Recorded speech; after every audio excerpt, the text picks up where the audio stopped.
जय हिंद। देखिए आज का जो हमारा टॉपिक है वो है सेल माने कोशिका। देखिए आज हम लोग सेल के बारे में विस्तृत अध्ययन करेंगे। तो firstly we know that what is cell. तो the unit of the body is called cell, मतलब शरीर की जो सबसे सूक्ष्मतम इकाई है उसे कहते हैं कोशिका। ठीक है ना। देखिए इसके बारे में हम लोग और थोड़ा समझते हैं कि सेल मीन्स होता है कि the smaller structural and fundamental unit of the body is called cell. मतलब जो कोशिका होती है वो शरीर की सबसे सूक्ष्मतम संरचनात्मक क्रियात्मक इकाई होती है। समझ में आता है ना। देखिए शरीर का सबसे छोटा भाग नहीं होता है, शरीर का सबसे छोटा अंग नहीं है कोशिका। अंग में और यूनिट में मतलब इकाई में डिफरेंट होता है, इसको आप लोग समझ जाएंगे, आगे समझते रहिए। देखिए तो मतलब the unit of the body is called cell. Clear. देखिए मैं आपको समझाना चाहूँगा कि जो सेल होती है वो किस प्रकार बॉडी में पाई जाती है और इसका डायग्राम या स्ट्रक्चर कैसे होता है, ये फंडामेंटल कैसे होती है बॉडी के अंदर, इसके बारे में हम लोग समझते हैं। देखिए जैसे यहाँ देखिए बताया गया है कि जो सेल होती है, सेल का कॉम्बिनेशन जब होता है, बहुत सारी सेल अगर आपस में मिलती हैं तो हमारा टिश्यू बनता है, और जब बहुत सारे टिश्यू आपस में मिलते हैं तो आर्गन बनता है, जब बहुत सारे आर्गन आपस में मिल गए तो आर्गन सिस्टम बनता है, और जब बहुत सारे आर्गन सिस्टम बनते हैं तो पूरी पूरी हमारी क्या होती है, बॉडी बनती है। अब जैसे समझिएगा, जैसे अगर हम एक कमरे के बारे में सोचना स्टार्ट करें या एक स्कूल के बारे में सोचना स्टार्ट करें, ठीक है।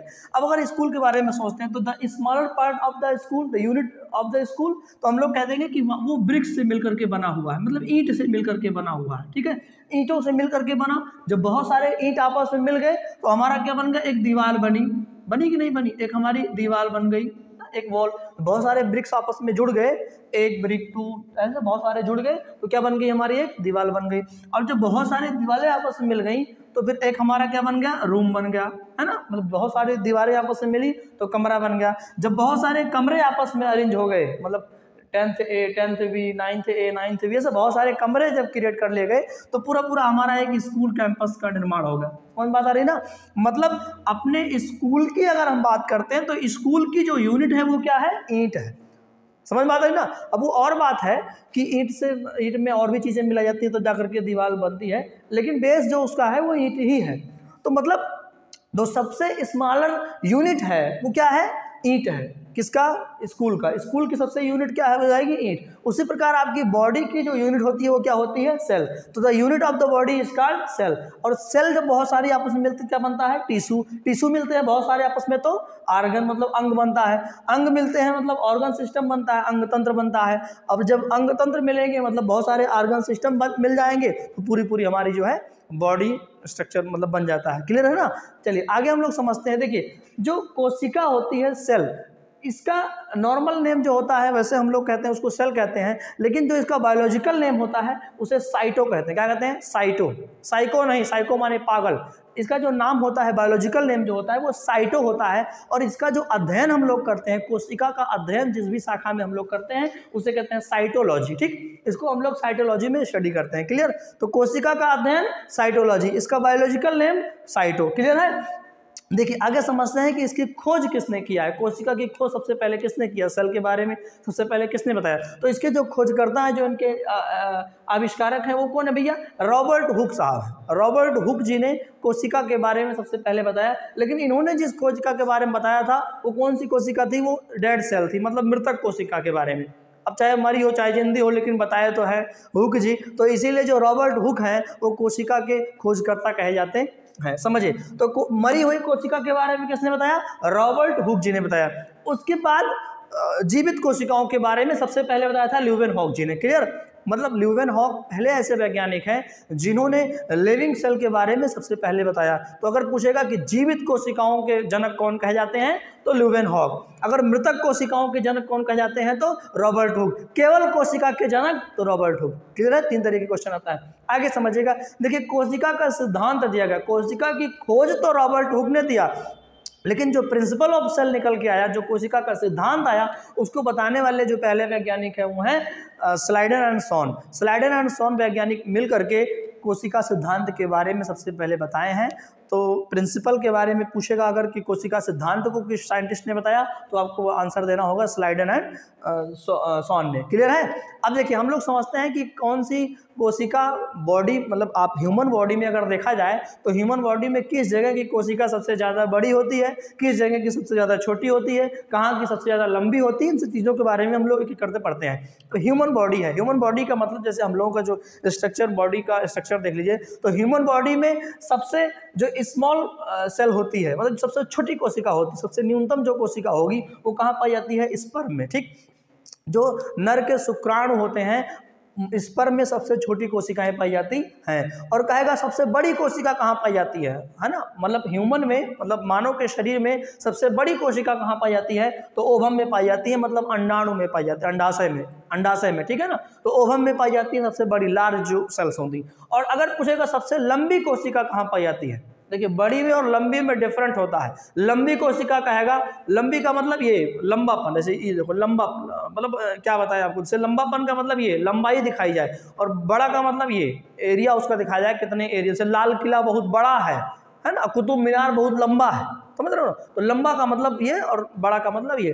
तो देखिए, तो स्मॉल अगर पूछेगा तो स्पर्म में, लार्ज पूछेगा तो ओवम में। अब लॉन्ग का मतलब होगा लंबा। अगर लंबा पूछेगा सबसे लंबी कोशिका कहाँ पाई जाती है मानव शरीर में, तो कहाँ होती है, न्यूरॉन में। सब लोग जानते हो कि न्यूरॉन जो होता है ब्रेन में पाया जाता है, ब्रेन का एक पार्ट है, तो न्यूरॉन में सबसे लंबी कोशिकाएं पाई जाती है। ठीक, तो ह्यूमन बॉडी में सबसे लॉन्ग सेल कहाँ पाई जाएगी, तो न्यूरॉन में। सबसे लार्ज सेल माने सबसे बड़ी कोशिका तो ओवम में, और स्मॉल कहाँ पाया जाएगा, तो स्पर्म में। क्लियर है ना, टॉपिक क्लियर हो रहा है। देखिए हम लोग एक एक करके इसको समझते हैं कि आगे क्या कैसे है। देखिए अगर हम लोग सेल के बारे में बात करते हैं, तो मैंने पहले भी कह दिया कि सेल जो होता है वो यूनिट ऑफ बॉडी होता है, मतलब शरीर की सबसे सूक्ष्मतम संरचनात्मक क्रियात्मक इकाई होती है। अब देखिए मान लीजिए कि सेल जो है वो सबसे छोटा पार्ट होगा। जैसे आप लोगों ने अगर वो उसके बारे में पढ़ा, केमिस्ट्री में एटम के बारे में पढ़ा होगा, परमाणु के बारे में, तो कहा जाता है किसी भी परमाणु का सबसे छोटा भाग जो होता है वो परमाणु कहलाता है। The smaller part of the any particle that is called atom, उसे हम लोग कहते हैं एटम। तो उसका जो सबसे छोटा भाग है वो क्या है, एटम। मतलब आप किसी पदार्थ को, जैसे मार्कर भाई साहब हैं, वो काटो काटो काटो काटो काटो इतना काट दो, जो सबसे लास्ट स्टेप बचता है उसे हम लोग क्या कहते हैं, एटम कहते हैं। तो ऐसे बॉडी में भी जो लास्ट स्टेप मिलता होगा, जो यूनिट आती होगी, इकाई आती होगी, उसी को हम लोग क्या कहते हैं, कोशिका कहते हैं। तो कोशिका को चूंकि इतनी छोटी होती है, इतनी ज़्यादा छोटी होती है कि इसको अपनी नंगी आंखों से नहीं देख सकते हैं, तो इसको देखने के लिए हमको माइक्रोस्कोप की जरूरत पड़ती है। तो सपोज कीजिए कि यहाँ की जो सेल है उसको हमको देखना है, और मान लीजिए दिखाई तो पड़ेगा नहीं ये है, तो इसको थोड़ा जूम किए, थोड़ा फैला के देखिए, आपके सामने एक कोशिका मान लीजिए बनी हुई है। हाँ, एक चीज और, जो आपकी कोशिका होती है उसमें बीच में जो पॉइंट होता है उसको हम लोग सेंटर कहते हैं, केंद्रक कहते हैं हिंदी में। और केंद्रक के बारे में सबसे पहले बताने वाले वैज्ञानिक हैं वो है रॉबर्ट ब्राउन जी। ठीक है, रॉबर्ट ब्राउन जी ने कोशिका के बजाय कोशिका के केंद्रक की खोज की है। क्लियर। तो कोशिका में केंद्रक होता है, इसको सबसे पहले किसने बताया, रॉबर्ट ब्राउन जी ने। देखिए समझते हैं, यहाँ पर हमारा जो मेन टॉपिक है वो ये है कि कोशिका कितने प्रकार की होती है। सबसे पहले तो देखिए जो हमारी सेल हैं वो 2 टाइप्स की होती हैं, एक तो एनिमल सेल और दूसरा प्लांट सेल। एक तो जंतुओं में और दूसरा पादपों में। तो हम लोग लेकिन सेल के बारे में पढ़ रहे हैं, सेल के अंदर जा रहे हैं कि सेल में क्या क्या चीज़ें होती हैं। तो सबसे पहले जो हमारा सेल बना हुआ है उसके बाहर एक ऐसे लेयर पाई जाती है। तो देखिए यहाँ पर 2 चीज़ें हैं, एक तो सेल मेम्ब्रेन होता है और एक क्या होता है, सेल वॉल। तो समझते हैं कि सेल मेम्ब्रेन क्या है और सेल वॉल क्या है। हिंदी में कहेंगे कोशिका झिल्ली, और इसको कहते हैं कोशिका भित्ति, समझिएगा। तो ये प्लाज्मा इसको बोलते हैं, प्लाज्मा झिल्ली कहते हैं। ठीक है, इसको कोशिका भित्ति कहेंगे। देखिए समझिएगा यहाँ पर, तो सेल मेम्ब्रेन और सेल वॉल के बारे में हम लोग समझते हैं। देखिए सेल मेम्ब्रेन जो होता है वो सुरक्षा प्रदान करता है। सेल मेम्ब्रेन जो होगा या सेल वॉल होगा, दोनों ही सुरक्षा प्रदान करते हैं। तो मान लीजिए सेल आपकी है, तो इसके ऊपर एक ऐसे लेयर होती है, लेयर ऐसे, ठीक है, और यह लेयर कहलाती है सेल मेम्ब्रेन कहलाती है। ठीक, सेल मेम्ब्रेन जो होती है बाबू समझिएगा, सेल मेम्ब्रेन जो होती है वो किससे मिलकर के बनी होती है, प्रोटीन से मिलकर बनी होती है, और यह प्लांट्स और एनिमल दोनों में पाई जाती है। ठीक, समझ में बात आ रही ना। ये केवल जैसे आप लोग समझते होंगे कि किसी मटेरियल को हम लोग लेते हैं, ऐसे मान लीजिए कि हमारे पास एक पॉलीथीन है ना, तो इसमें मार्कर को रख दिया, ये बहुत सारे सामान हमारे पास हैं, ऐसे बहुत सारे सामान हैं। तो पहले इसको रख दिया, फिर इसको रख दिया, फिर इसको रख दिया, फिर इसको रख दिया, तो सबको एक सुरक्षा दे रहा है। ये कवर हो गया ना, ये कवरिंग हो गया। तो ये जो कवर कर रहा है इसी को हम लोग कहते हैं ये सेल मेम्ब्रेन, और ये प्लांट्स और एनिमल्स दोनों सेल में पाई जाती हैं, उसको कवर करती है, उसको सुरक्षा प्रदान करती है ताकि उसमें कोई प्रॉब्लम्स ना आ सके। क्लियर है? और बनी किस चीज़ की होती है सेल मेम्ब्रेन? ये बनी होती है प्रोटीन की। क्लियर है? मतलब प्लांट्स और एनिमल्स दोनों में सेल मेम्ब्रेन पाई जाती है, जबकि जो सेल वॉल है वो केवल और केवल कहाँ पाई जाती है? प्लांट्स में पाई जाती है। केवल और केवल कहाँ पाई जाएंगी? प्लांट्स में पाई जाएंगी। और ये किन चीज़ों से मिलकर बनी होती हैं? ये सेल्यूलोज से मिलकर बनी होती हैं। मतलब जो सेल वॉल होती है इसके ऊपर एक लेयर और होती है, एक लेयर ऐसे और होती है, उसको हम लोग कहते हैं सेल वॉल, जो कि सेल्यूलोज से बनी होती है। और कहाँ पाई जाती है? ये प्लांट्स में केवल आपके पाई जाती है। देखिए इसको हम लोग थोड़ा समझते हैं डीपली कि क्या है इसका मैटर, क्या है थीम, क्या है इसका। जैसे देखिएगा, आपका पेड़ पौधा हो गया, प्लांट सेल हो गई, ठीक, तो उसमें जितने चीज़ें, मतलब उसके अंदर जो भी पार्ट्स पाए जा रहे हैं, उसकी जो सेल है वो ज़्यादा भारी होती है, ठीक। तो उसको दूसरों को रखने के लिए, जैसे आप लोग सब्जी वब्जी खरीदने जाते होंगे दुकान पे, सब्जी या कोई सामान खरीदने गए, तो मान लो त्यौहार पे किसी गए सामान खरीदने ना, गुजिया बनाना घर पे, तो बहुत सूजी खरीद लिया है ना, चीनी खरीद लिया, बहुत सारी चीज़ें, जो जो चीज़ें मटेरियल आपको आया सब खरीद लिया। तो उसको कहते हो बाबू एक पन्नी में कर दो इसको ना, एक फाइनल पन्नी में कर दो। तो एक तो ऑलरेडी वो पन्नी में होती है, तो अगर जब ज़्यादा मात्रा में हो जाएगा, भार उसका ज़्यादा हो जाएगा, तो कहते हो जो दोहरी पन्नी दे दो। तो इस सेल वॉल जो होती है वो दोहरी भित्ति का काम करती है। कोशिका भित्ति मतलब दोबारा से ऊपर से एक लेयर और चढ़ाई जाती है, ज़्यादा मात्रा में होगी। जैसे हम लोगों की मानव की जो कोशिकाएं हैं वो छोटी छोटी होती हैं, बहुत थोड़े में कोशिकाएं। पेड़ पौधा से थोड़ा बड़ा विशाल बड़का पेड़ होता है, तो उसकी कोशिकाएं काफ़ी ज़्यादा भयानक होगी ना, तो उसके लिए एक और वॉल की जरूरत पड़ती है।